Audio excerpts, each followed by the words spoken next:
Hey, join us on this short episode of Driving with Doug. We've got camping, we've got cooking, we've got some great little four-wheel drive tracks, some not so successful four-wheel drive tracks, and some really bad four-wheel drive tracks. Let's go!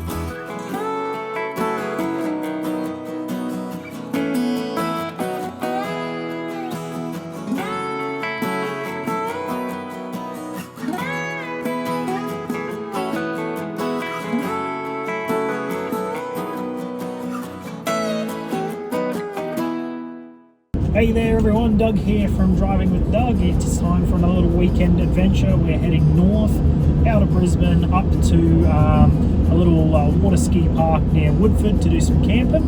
I've got a couple of mates with me. We're going to check out the local area. We'll do some four-wheel driving around Mount Me in the Diagular Range.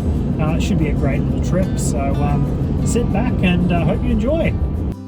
So for this trip, we're heading north out of Brisbane up to a lovely little town called Woodford. Just outside of the town, we're going to be staying at the Woodford Water Ski Park. It's a hip camp location and it's a lovely little spot. We're hoping to have a great time. It's not far from there and you can get straight into the Diagular Range, Mount Me area, and there's heaps of four-wheel driving tracks to explore. So as you can probably see, I am heading straight off from work on a Friday afternoon. And there's a very specific reason I like to do that when you're doing these little weekend trips out of Brisbane, and it is a pain. You do have to get a lot more ready in advance, but I like taking all the stuff to work on a Friday, and then if you can get away early it's even better, but it just gives you the whole of the weekend, so you get that whole day Saturday, and you can fit so much more into your weekend trip.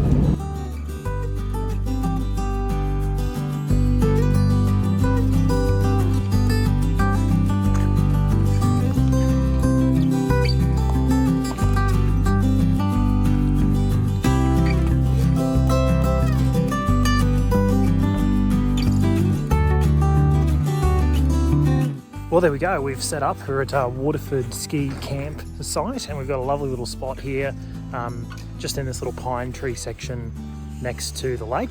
We've got our own little fire pit. The guys are getting their tent set up now, and we're all good to just sit back, chill out, and have a nice night, couple of beers, and take it easy. So we have to do on a Friday afternoon, and that is get your fire going, crack a cold beer, sit down, and relax. Now, unfortunately, we don't have the propane torch with us this time, so we're going to have to make the fire the old-fashioned way. Which means I'm having to be a bit more careful because it's all wet. But fortunately, we've got a bunch of these pine cones around, so those things can supercharge fires. And hopefully, we'll get a one cracking up and yeah.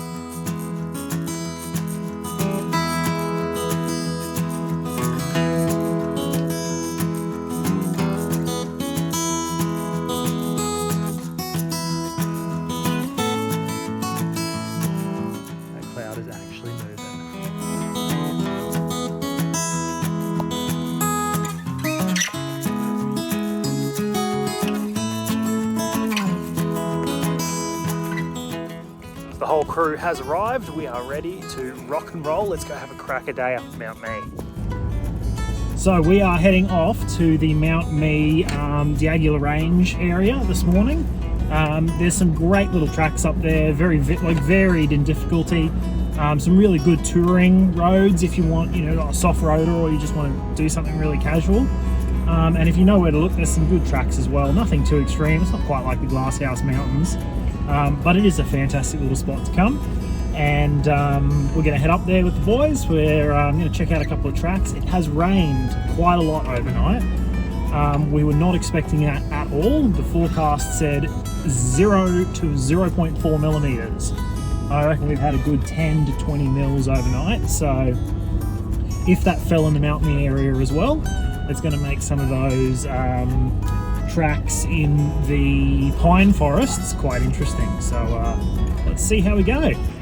So it's turned out to be a really nice morning. All that rain's come through last night. It's just washed all that muck out of the air, and it's clear as there's a bit of a gentle westerly blowing. We've got to the dirt, just doing our tyre pressures, and then we're going to hit the road. It's going to be a great day, I think. We're going to have a good time on the tracks. get back to camp, we're gonna have some beers and a fire later. You don't get better than this.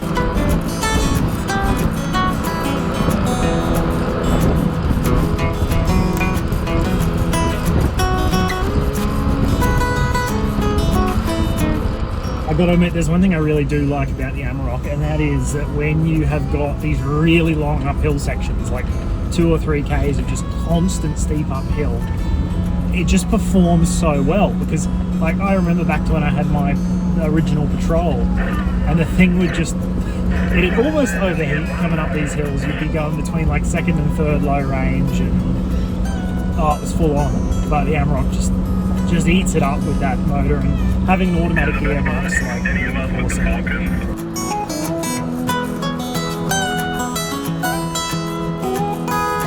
So we're coming up now to Archer's Link Break. It's a little link road between 2 of the tracks up here. It's definitely what I would consider one of the more difficult hills up in this area.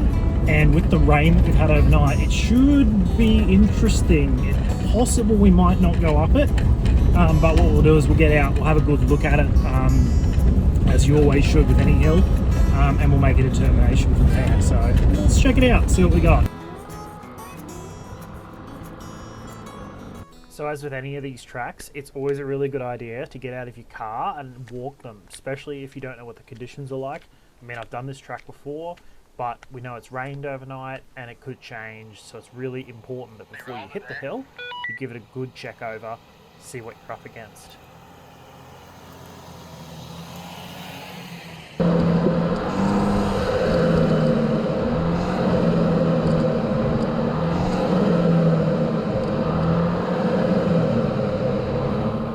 Now, I don't really have a lot to add to this hill besides from the fact that obviously the camera doesn't show you just how steep it is, and also how wet it is. I mean, it had rained here quite, substantially overnight, and this ground had turned into had a very slick clay layer over the top of it. It was making it really hard to get traction.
Yeah, it's slippery as.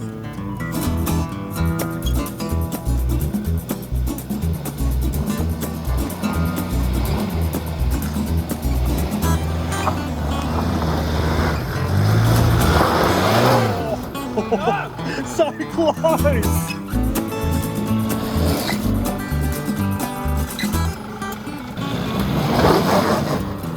Oh, mud. Yep.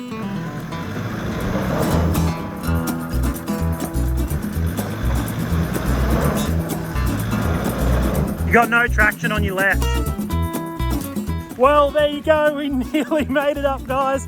looks like the patrol just got stuck on that last little bit. It's been torn up the track a bit since I came up. So what we're doing is we're gonna do a quick winch, gonna get him up here, we're gonna check it out. Yep, nice and straight.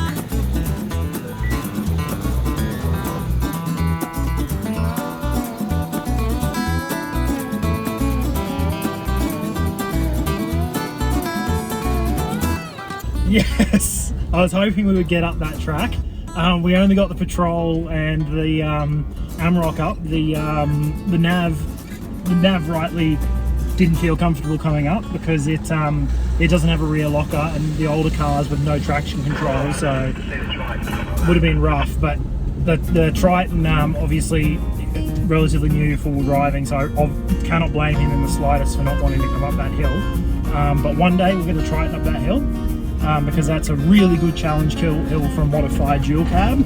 It's really right on the limits of what you would want to do in a legally modified dual cab or four-wheel drive.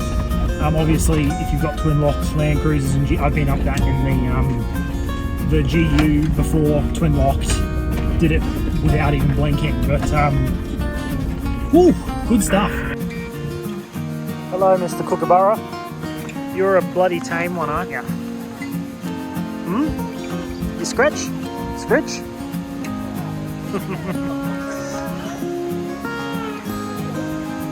You having fun, Ollie?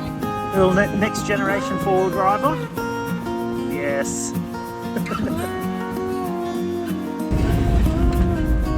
So all these roads through here, they actually originally, back in the old days, were logging roads. And how the heck they got some of these trees out of here with nothing but animal power and on these dirt mountainy roads is nothing short of incredible. You would have had to be the hardest blokes around who are working those jobs, because it is all well and good to come through here in a car, but you know.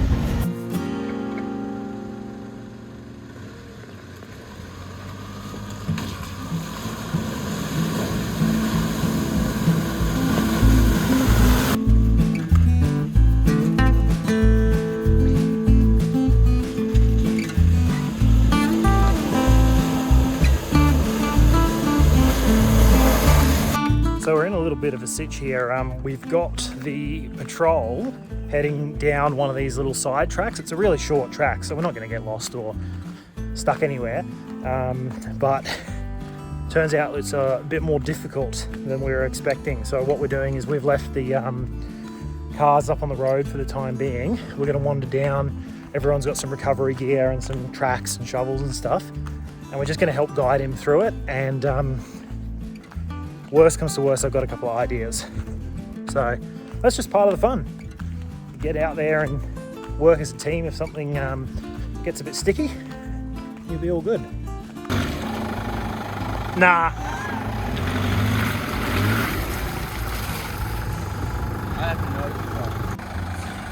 Yeah. You're gonna have to give it the bickies. Give it the bickies. Yes, yes.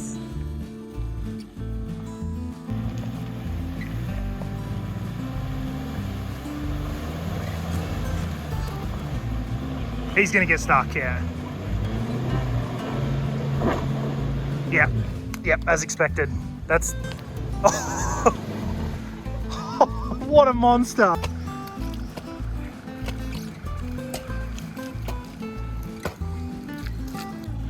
So we're gonna have to do some serious track building here to get this... I wouldn't stand there if you don't want to get wet. No, to get this patrol out. But we've got all afternoon, so there's no stress. It's extremely important before you leave, make a checklist of things that you normally forget. Because I've forgotten something really important, and that's my boots. So I'm stuck with safety thongs on, and it's not fun in this mud. I'm actually going to take them off in a second, but I reckon I'll get less traction in my bare feet than I will with thongs.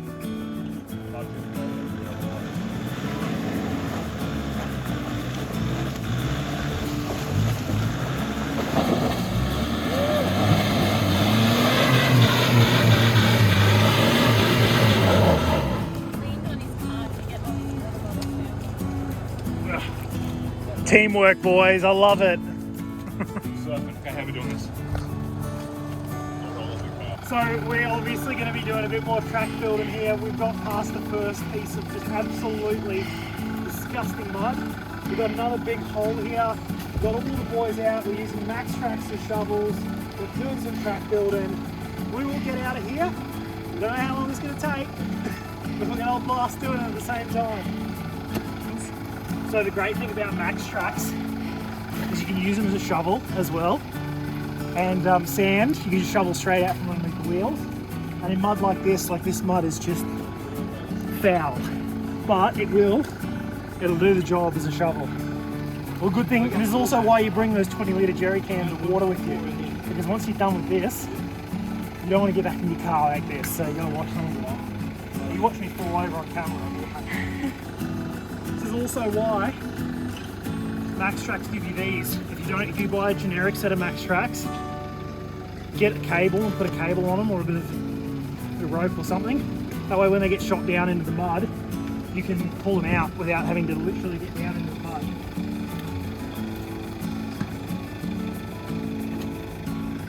Cable out just to the side like that. Let's see what we can do.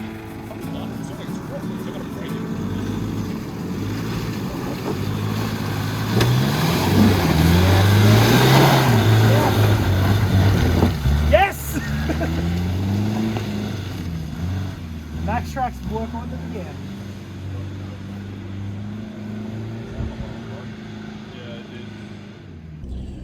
Holy moly. Okay, so we got the troll out. Fortunately, we weren't down there for quite as long as I thought we would be. Honestly, originally we were going to go straight ahead and come up this hill that we parked at the moment. I'm really glad we didn't do that because I was worried we were going to get it stuck up basically to the chassis rails in a really big mud pit. So we managed to get the car turned around, and then that's where you sort of saw the video of the two recovery sections that we had to do, bigger track repairing, putting those max tracks in. And then fortunately it was able to go the rest of the way under its own power. But this is a perfect example of why, if you want to come and do this kind of forward driving, you have to be in a group. If Luke had gotten trapped down there by himself, he would have been in an absolute world of trouble trying to get out there without any help. I don't even want to imagine a situation like that. If you're going to go forward driving, if you're going to do harder tracks, you're going to go tracks that you've never done before, like this one, you've got to go as a group. You've got to go as a convoy. It's safety.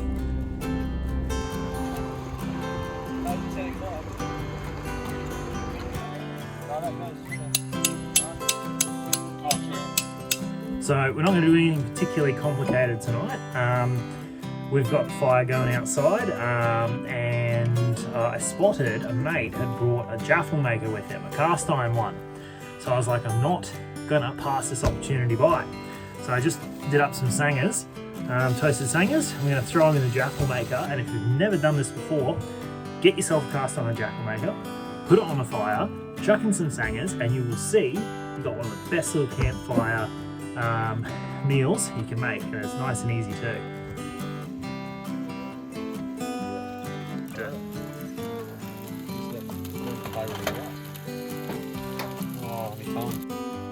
Well, like every good weekend trip, they come to a close far too quickly. Thanks very much for joining us for this episode. Just a heads up that we are working on our massive episode 2, our Simpson Desert episode. Taking a little bit longer than expected. Thanks very much for those. I know there's a club is waiting very patiently to see that. If you enjoyed this video, if you want to see more content, please drop a like and subscribe. If there is a place that you reckon we should check out near Brisbane, let us know. I'd love to see your comments on where we can go. Thanks very much, and we'll join you on the next episode.